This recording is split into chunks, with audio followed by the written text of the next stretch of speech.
Good morning, students.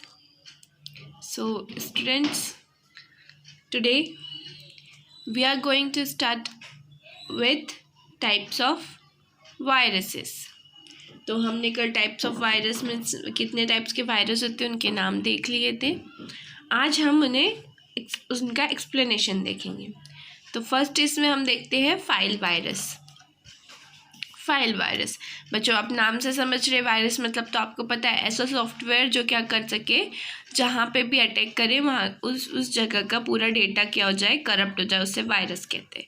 तो file virus क्या होता है बच्चों? फाइल वायरस मतलब ये वायरस सिर्फ किस पे अटैक करेगा? कोई भी आपके सिस्टम में क्या हो, फाइल है, उस पर अटैक करेगा, उसे कहते हैं file virus. This type of virus normally infect program files such as .exe, .com, .bat. तो इस तरह की जो जिनका एक्सटेंशन इस तरह का होता है, ऐसी फाइल्स को वो क्या करते हैं, अटैक करते हैं. Once this virus stay in memory, it tries to infect all program that load onto memory. अगर एक बार ये वायरस मेमोरी में आ जाता है तो ये क्या कोशिश करता है कि जितनी भी मेमोरी में प्रोग्राम्स है ये सब सारे प्रोग्राम को क्या कर सके, इन्फेक्ट कर सके. Next one is macro virus. This type of virus infect Word, Excel, PowerPoint, Access and other data file. Macro virus क्या करता है? ये फाइल वायरस छोटी फाइल्स को, जो अंदर की फाइल्स होती है, हमारे डॉक्यूमेंट्स के अंदर की फाइल्स होती है, उनको इन्फेक्ट करता है. पर मैक्रो वायरस क्या करता है? हमारा पावरपॉइंट प्रेजेंटेशन हो गया, एक्सेल हो गया, वर्ड हो गया, ऐसी फाइल्स को क्या करता है जिसमें डेटा रखा हुआ होता है, ऐसी फाइल्स को इन्फेक्ट करता है. ये पूरा डॉक्यूमेंट, ये पूरा फाइल ही क्या कर देता है, इनफैक्ट वो करप्ट कर देता है. Once infected, repairing of this file is very much difficult. अब ये क्या होता है मैक्रो फाइल्स में, इनमें बहुत सारी फाइल्स होती है. तो क्या होता है, अगर एक बार ये ख़राब होती है, इस पर वायरस अटैक करता है, तो फिर इसको ठीक करना पॉसिबल नहीं होता है. Third one is master boot record virus, MBR. MBR virus are very more resident virus and copy itself to the first sector of a storage device, which is used for partition table or OS loading programs. master boot record virus क्या होता है बच्चों? ये क्या है? एक memory resident virus है जो कहाँ पे अटैक करता है, मेमोरी पे अटैक करता है. And copy itself to the first sector of a storage device. और ये क्या करता है, खुद को जो स्टोरेज डिवाइस की फर्स्ट सेक्टर होता है, जहाँ पर पहले ही अपना डेटा जाता है, वहाँ पर खुद को क्या कर देता है, कॉपी करके रख देता है. Which is use for partition table और OS लोडिंग प्रोग्राम्स. ठीक है. Next one is boot sector virus. Boot sector virus क्या होता है बच्चों? Boot sector virus infect the boot sector of SSD और FDD. This are also memory resident in nature. As soon as the computer started get infected from the boot sector, cleaning this type of virus is very difficult. Next one is multipartite virus, a hybrid of boot and program file virus. They infect file, and when infected program is executed, this virus infect the boot record. ये क्या होता है? एक hybrid of boot and program file virus है. ठीक है. Boot virus और program file virus का क्या है, ये मिक्सचर है. They infect program files and when infected program is executed, this virus infect the boot record. ये क्या करता है, फाइल को इन्फेक्ट करता है, और जब वो इन्फेक्टेड प्रोग्राम क्या होता है, रन करता है, एग्जीक्यूट होता है, सिस्टम में चलता है, तो फिर क्या होता है, ये बूट रिकॉर्ड को इन्फेक्ट करता है. Next one is polymorphic viruses. Virus that can encrypt it's code in different way so that it appears differently in each infection. These viruses are more difficult to detect.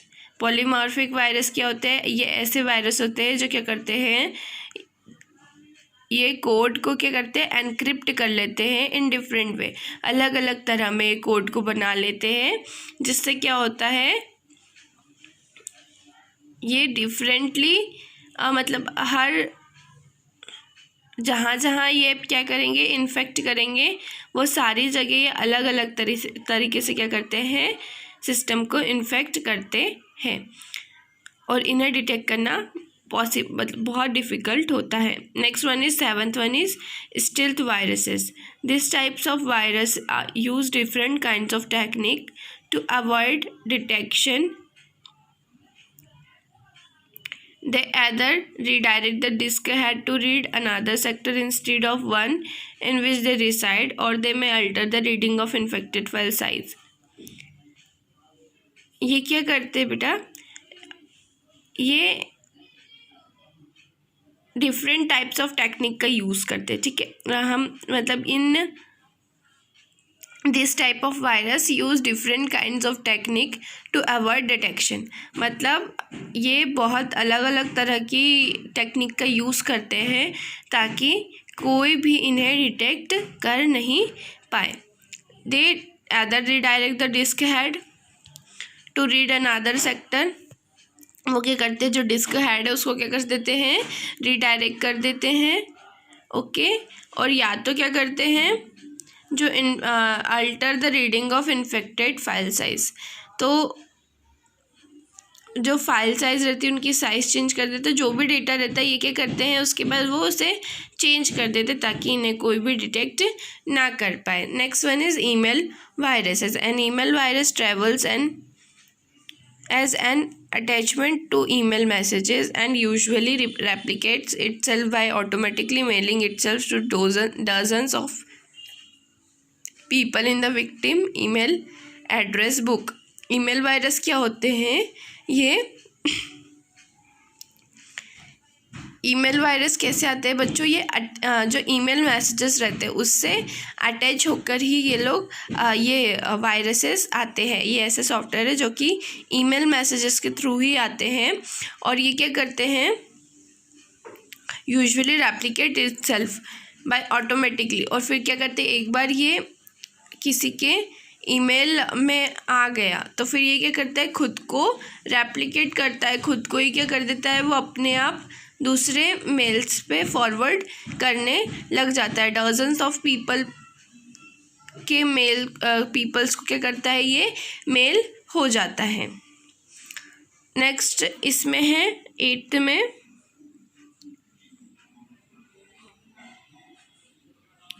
some email viruses don't even require a double click. They launch when you view the infected message in the preview pane of your email software. Next है trojan horses. A trojan horse is not a virus. Trojan horse क्या है बच्चों, virus नहीं है। It is a destructive program that looks as a genuine application. ये एक ऐसा programme है जो क्या करता है, सिस्टम को डिस्ट्रक्ट कर देता है। ये सिर्फ एक एप्लीकेशन के जैसा ही दिखता है, जैसे कोई ऐप हो। Unlike viruses, Trojan horses do not replicate themselves, but they can be just as destructive. Trojan horses क्या, जैसे दूसरे वायरसेस हैं उनकी तरह ये खुद को रेप्लिकेट तो नहीं करता है, अपनी क्वांटिटी जो उसकी क्वांटिटी होती है वो तो नहीं बढ़ाता है, पर ये क्या करता है, प्रोग्राम को डिस्ट्रक्ट कर देता है। Trojans also open a backdoor entry to your computer which gives malicious users program access to your system. Trojans क्या करता है, आपके कंप्यूटर में एंटर करने के लिए दूसरे अनऑथराइज्ड प्रोग्राम्स को क्या करता है, एक बैकडोर बना देता है जिससे वो आपके कंप्यूटर में एंटर करते हैं। नेक्स्ट है worms. A worm is a small piece of software that uses computer networks. Worm क्या है, एक सॉफ्टवेयर है, एक सॉफ्टवेयर का स्मॉल पीस है जो कि क्या यूज़ करता है, कंप्यूटर नेटवर्क का यूज़ करता है and security holes to replicate itself. और क्या करता है, सिक्योरिटी होल्स का यूज़ करता है ताकि वो खुद को क्या कर सके, रेप्लिकेट मतलब बच्चों क्या होता है, वो एक सिस्टम से दूसरे सिस्टम पर खुद को फॉरवर्ड कर सके, उसको कहते हैं replication. A copy of the worm scans the network for another machine that has a specific security hole. It copies itself to the new machine using the security hole and then starts replicating from there as well. Next, third one is adware. Generally, adware is a software application in which advertising banners are displayed while any program is running. Adware can automatically get downloaded to your system. Adware क्या है बच्चों? एक software application है जिसमें क्या होता है, advertising banner display होते हैं. एडवर्टाइजमेंट क्या होते हैं, डिस्प्ले होते हैं. जब आप कोई भी प्रोग्राम रन करते हो तो आपको क्या है, बार बार एडवर्टाइज दिखते हैं. तो वो किसके थ्रू होता है, एडवेयर करता है. एडवेयर क्या करता है, automatically get downloaded to your system. वो अपने आप आपके सिस्टम पे क्या होता है, डाउनलोड हो जाता है. While browsing any website can be viewed through pop-up windows or through a bar that appears on a computer screen automatically. तो जब आप कोई भी इंटरनेट पर ब्राउज़ करते हो, ब्राउज़र यूज़ करते हो, तो ये क्या होता है, एडवेयर अपने आप आपकी सिस्टम में डाउनलोड हो जाता है. Next is spyware. Spyware is a type of program that is installed with or without your permission on your personal computer to collect information about users, their computer or browsing habits, tracks each and everything that you do without your knowledge and send it to the remote user. spyware क्या करता है, आपके system में आपकी permission से या आपकी without your permission enter करता है और आपके जितने भी डेटा है उसको क्या करता है, कलेक्ट कर रिमोट यूजर्स तक के पहुंचाता है. नेक्स्ट है spam. Spamming is a method of flooding the internet with copies of the same messages. Spam में क्या होता है बच्चों, जब आप इंटरनेट चला रहे हो तो एकदम से क्या होता है, बार बार सेम मैसेज आता है. एकदम बहुत सारे नंबर्स में क्या होता है, एक ही मैसेज आने लगता है. तो ये किसका अटैक होता है, इस पर स्पैम का अटैक होता है. Most spams are commercial advertisements which are sent as an unwanted email to user. ज़्यादातर स्पैम्स क्या होते हैं, कमर्शियल एडवर्टाइजमेंट होते हैं जो कि यूज़र्स को ईमेल के थ्रू सेंड किए जाते हैं. Next is tracking cookies. A cookie is a plain text file that is stored on your computer in a cookies folder and it stores data about your browsing session. Cookie क्या होता है, एक plain text file होती है बच्चों जो कि आपके कंप्यूटर पे स्टोर की जाती है इन कुकी फोल्डर. कहाँ स्टोर होती है, कुकी फोल्डर में होती है. And it stores data about your browsing session. ये क्या होता है, ब्राउजिंग जो भी आप ब्राउज़ करते हो, जो भी आप सर्च करते हो, उसका डेटा उसमें स्टोर होता है. Cookies are used by many websites track visitor information. A tracking cookie is a cookie which keeps tracks of all your browser information, and this is used by hackers and companies to know all your personal details like bank account details, your credit card information, etc., which is dangerous. Next, misleading application. Misleading application misguide you about the security status of your computer and show you that your computer is infected by some malware and you have to download the tool to remove the threat.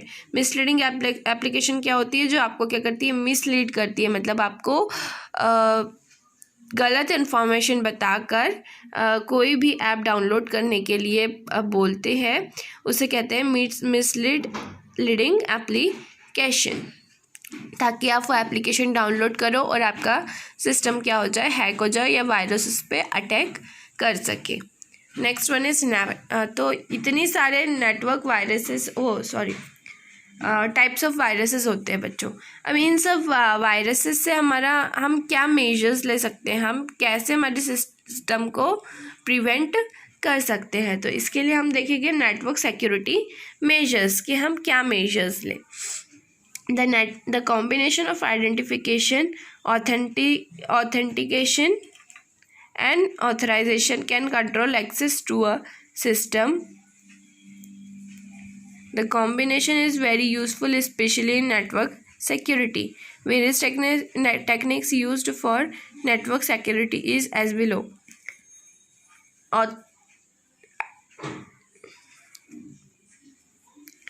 किसका combination बच्चों? Identification, authentication, authorization, इनका combination क्या कर सकता है? Can control access to a system. ये system को किसी भी थर्ड पर्सन के एक्सेस से क्या कर सकता है? कंट्रोल कर सकता है। तो फर्स्ट हम देखेंगे ऑथराइजेशन क्या होता है। Asking legal login from user to perform authorization. Authorization मतलब आप अगर किसी भी पेज पे आपको एंट्री करनी है तो वो पेज आपसे फर्स्ट क्या मांगे? लॉगिन आईडी मांगे, लीगल लॉगिन आईडी मांगे, जिससे क्या हो? हम ऑथराइजेशन का हमें पता चले कि वो जो भी उस आईडी को लॉगिन कर रहा है वो लीगल यूज़र है। Authentication is also known as password protection, as the authorized user is asked to provide valid password, and if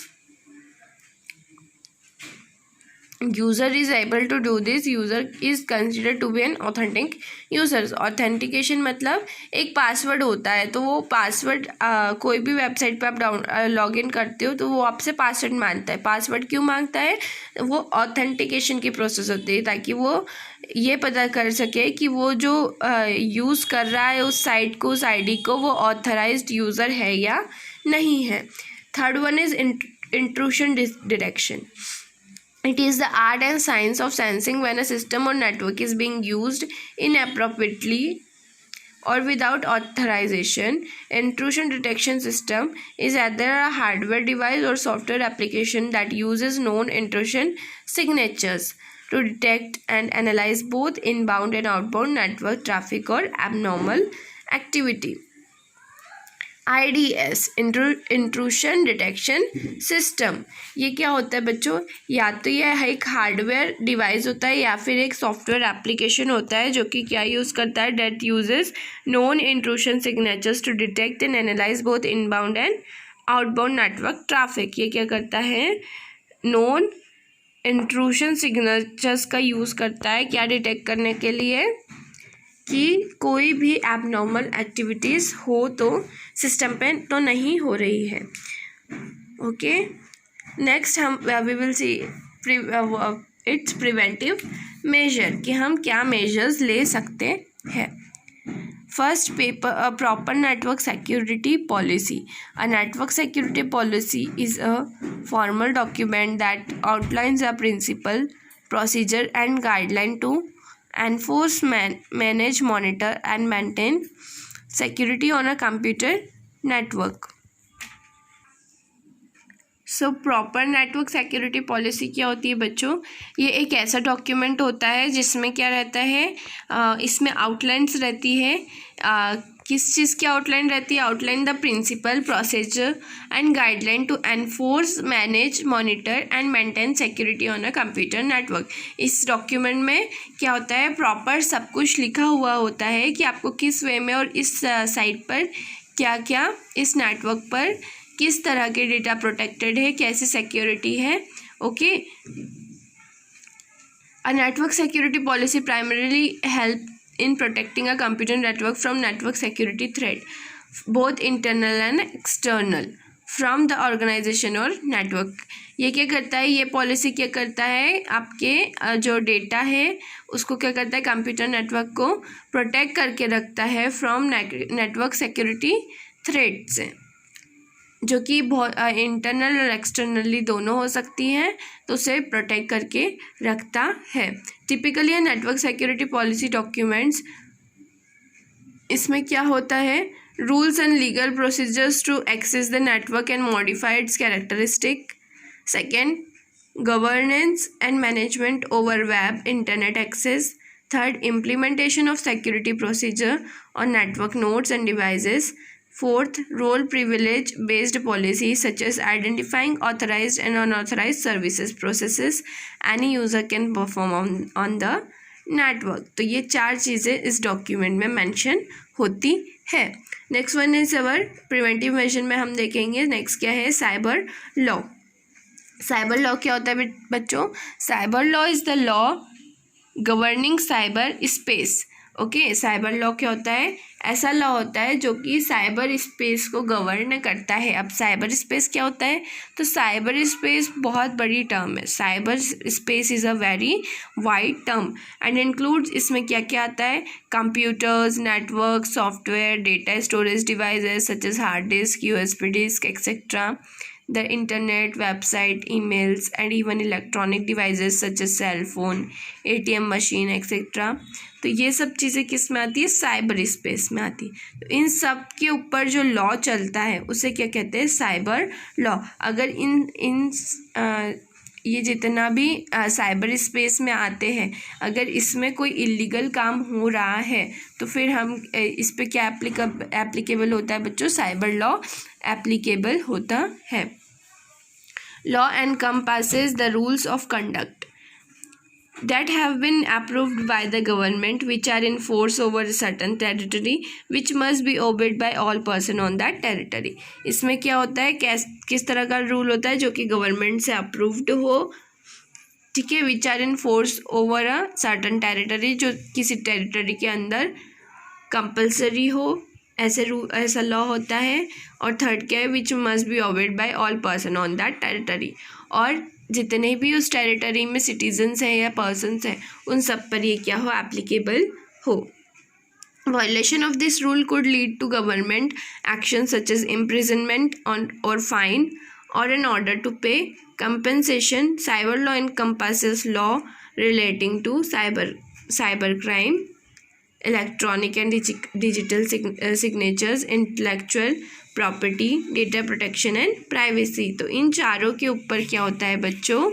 ये लॉ एप्लीकेबल होता है। अगर इनमें कोई भी क्राइम हो रहा है, कोई भी इलीगल वर्क हो रहा है, किसमें? Cyber crime, electronic and digital signatures, intellectual property, data protection and privacy, इनमें अगर कोई भी काम इलीगल हो रहा है तो फिर हम किसके लिए अप्लाई करेंगे? साइबर लॉ को। साइबर लॉ इस पे एप्लीकेबल होगा। ओके, सो स्टूडेंट्स, इसके आगे का हम नेक्स्ट वीडियो में देखेंगे। Thank you students.